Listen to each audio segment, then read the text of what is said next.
capacitor having reactance 100 ohm is connected in series with a resistance of 100 ohm and a source of 200 volt. Find the magnitude of maximum displacement current when capacitor is 50% charge. और ये आपके सामने option है. Okay, पहली चीज तो आपको अब ये क्लियर हो गया है कि जो डिस्प्लेसमेंट करंट है वो कैपेसिटर की प्लेट्स के बीच में आती है when AC source is connected. Okay, अंदर जो करंट है वो डिस्प्लेसमेंट है और बाहर जो करंट है वो कंडक्शन करंट है. तो RC सर्किट में अगर हम देखें तो ये है कैपेसिटर और ये है resistance and this is what AC source. तो इस सर्किट के अंदर जो करंट होगी ये होगी ID और बाहर जो करंट होगी वो होगी IC. ये C है और ये R है और ये 200 वोल्ट है VRMS.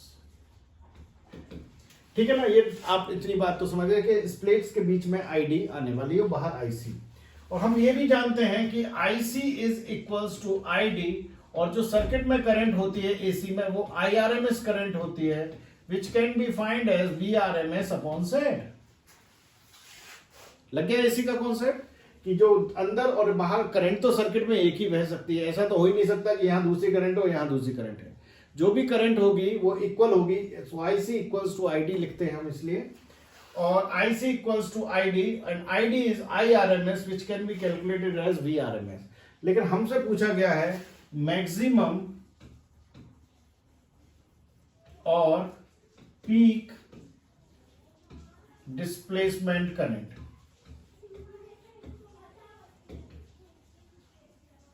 तो आप जानते हैं कि मैक्सिमम I नॉट या मैक्सिमम वैल्यू जो होती है वो होती है √2 times of IRMS which can be calculated as √2 into VRMS upon Z.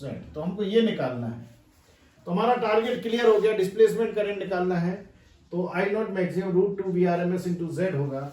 अब Z निकालने के लिए आप करेंगे √R² प्लस XC का square. So Z equals to √100 का स्क्वायर प्लस 100 का स्क्वायर. ओके, तो Z हो जाएगा 100√2 ओम. ओके, Z क्लियर हो गया. AC सर्किट का नॉलेज हमें काम आया Z निकालने में. अब हम इस फॉर्मूले का यूज करेंगे Z से. सो √2 what is source voltage 200 upon 100√2.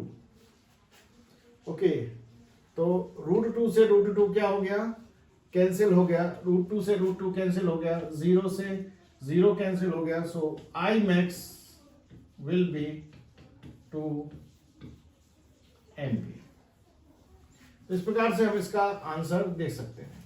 अच्छा, अगर I केवल डिस्प्लेसमेंट करंट पूछता तो डिस्प्लेसमेंट करंट का बताइए आंसर क्या होता है. डिस्प्लेसमेंट करंट का आंसर होता अब VRMS अपॉन Z. VRMS मतलब 200 अपॉन 100√2. तो ये कैंसिल हो जाता है, √2 आता आंसर 1.4. ओके, लेकिन मैक्सिमम करंट जो है वो है 2 ampere. √2 into √2 that is 2 ampere. Okay, अगर मैं इसको 220 वोल्ट कर दूं तो उसी के अकॉर्डिंग आंसर जाएगा, है ना. 200 volt 220 volt depends upon source voltage. चलिए इसको डन करें. 50% चार्ज का हमें यहाँ कोई यूज नहीं होगा, है ना. डिस्प्लेसमेंट करंट में कहीं भी आपको देखा होगा चार्ज का कोई रोल नहीं है, तो उसका कोई इंपॉर्टेंस नहीं है. इंपॉर्टेंस है rate in change of electric field का. ओके, तो ये करंट जो है वो कांस्टेंट करंट रहती है जो फ्लो होती है. Displacement current, displacement current is constant current, it will not change. Okay, बस ये तो इसलिए हिंट है आपके पास कि आपको थोड़ा सा क्लियर हो जाए कि ये जो कैपेसिटर है ये कंटिन्यूसली इसकी चार्जिंग चेंज हो रही है, इसलिए ये टर्म है. और इसका कोई भी फर्क नहीं पड़ेगा, कैपेसिटर कितना भी चार्ज हो इससे कोई फर्क नहीं पड़ता है, क्योंकि जो करंट मेजर होगी सर्किट में वो कांस्टेंट करंट होगी.